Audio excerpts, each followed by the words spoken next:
Good evening, Facebook, YouTube, and Twitter. This is Rich again, back for your third and final video blog of the night for Saturday, April 4th, 2015, around 8:44 p.m. Billerica, Massachusetts. It's dark out, about 35 degrees, going to be about freezing tonight. Some news to report. Boston Red Sox beat the Minnesota Twins by a score of 4-2 to end the spring training schedule. Regular season starts Monday at 3 p.m. against the Philadelphia Phillies at Citizens Bank Ballpark. The game's going to be on NESN and Comcast Sports Net Philadelphia. And Duke Blue Devils men's basketball team beat the Michigan State Spartans by a score of 81-61 to advance to the NCAA men's championship game. They'll either face against Kentucky or Wisconsin later on tonight. Both games going to be on TBS. And the national championship game's going to be on CBS, and it's being hosted by Ernie Johnson Jr. Okay, my third and final video blog subject of the night is about my personality profile tonight.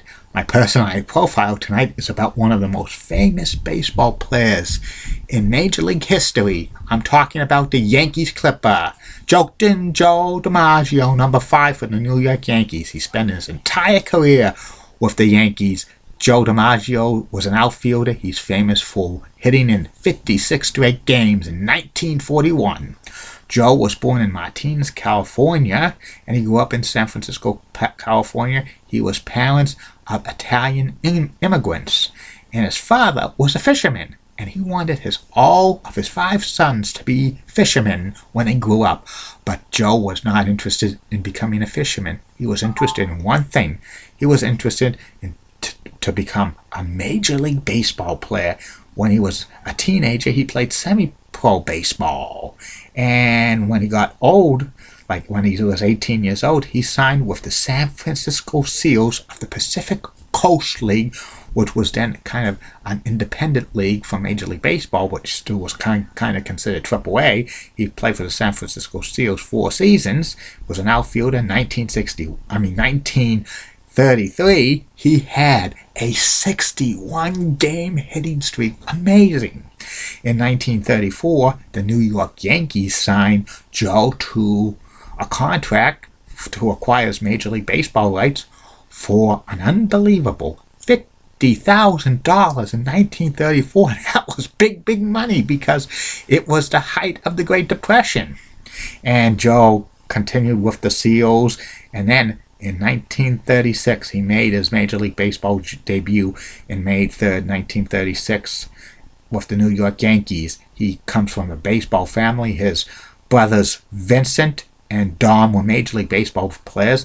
Dom played outfield for the Boston Red Sox for many years in the 40s and 50s, and Vince bounced around from team to team, but Joe was the best brother of them all playing baseball. He played all 13 seasons with the Bronx Bombers, the New York Yankees, missing the 1943,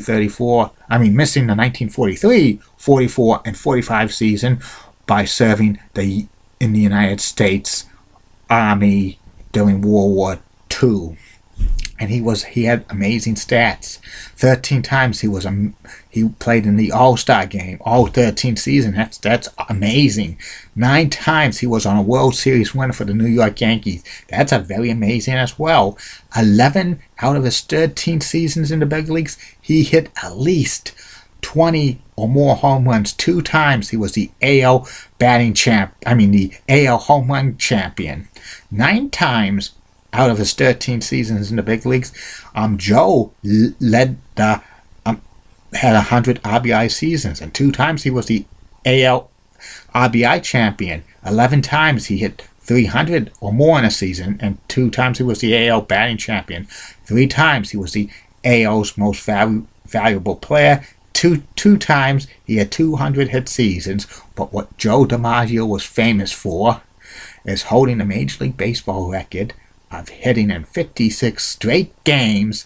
That streak started in mid-May of 1941, and it went 2 straight months to mid-July 1941. It was amazing. He got at least 1 hit in 56 straight games.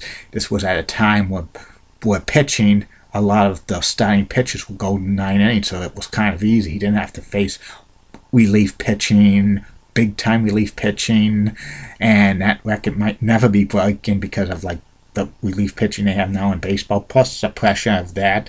And Joe DiMaggio had a friendly rivalry with Ted Williams of the Boston Red Sox, which was pretty good. They were good friends. In fact, in 1947, there were going to be a blockbusters trade.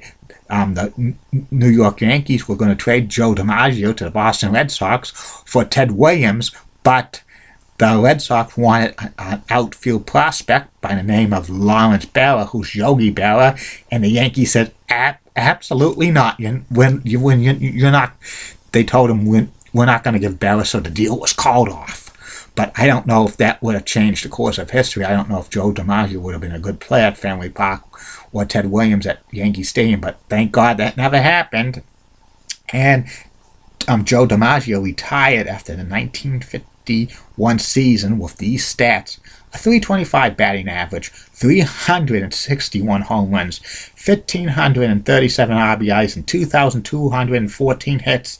He only striked out 349 times. Amazing. Usually when you have stats like 361 home runs and 1,537 RBIs, that's a power hitter. Usually you're going to get probably a lot of strikeouts and probably a low batting average, career-wise between 250, 260, or even lower. But Joe DiMaggio hardly struck out, which was amazing. The Yankees retired as number 5 immediately. Then he was put on the Hall of Fame ballot 1 year after he retired, but he was not voted as a first ballot Hall of Famer. He waited to the 3rd time in 1955, because back then players had to be retired at least 1 year before getting on the Hall of Fame ballot. And then Joe DiMaggio was once married to actress Dorothy Arnold. They had a kid together, and Joe DiMaggio Jr. Then for 9 months in 1954, Joe DiMaggio was married to the most famous blonde actress of the 50s, Marilyn Monroe. And they were married for about 9 months, but the marriage fell apart and stuff. But Joe and Marilyn still loved each other, and they loved each other until the day Marilyn died. There were rumors Joe was going to remarry Marilyn, but that never came true.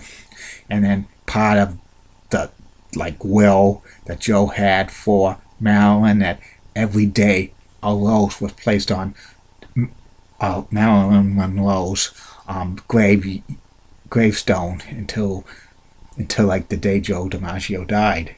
And then Joe was a goodwill ambassador to the New York Yankees and stuff. He actually coached for a while for the Oakland A's back in the late 60s.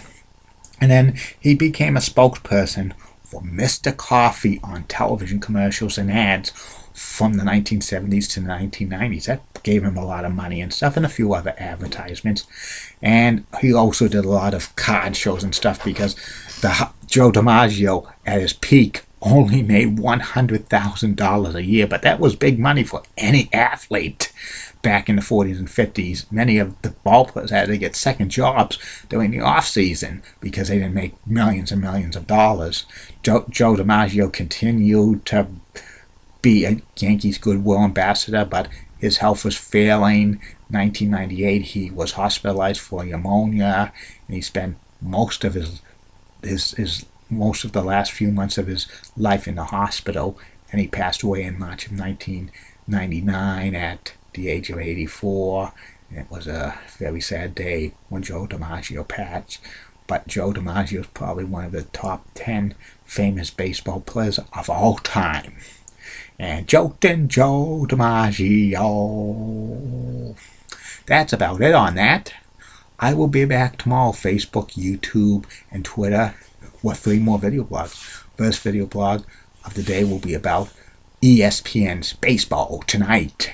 And then the second video blog will be about the AWA regional territory for professional wrestling that was based out in the Midwest from 1960 to 1990. And the third and final video blog of the night will be about WWE Hall of Famer Vern Gagne for greatest athletes in Minneapolis sports history for the next 5 video blogs. And then the next 5 video blogs after that will be great ones. The Rock, Wayne Gretzky, Julie Button, Heidi Pratt, and Bob Barker. Come on down. And coming next week will be previews of the NBA and NHL playoffs. Good night, everybody. See you tomorrow. And I'm open for a Skype chat. Anybody wants to Skype with me right now if you want, or any other time when you're not busy. Bye.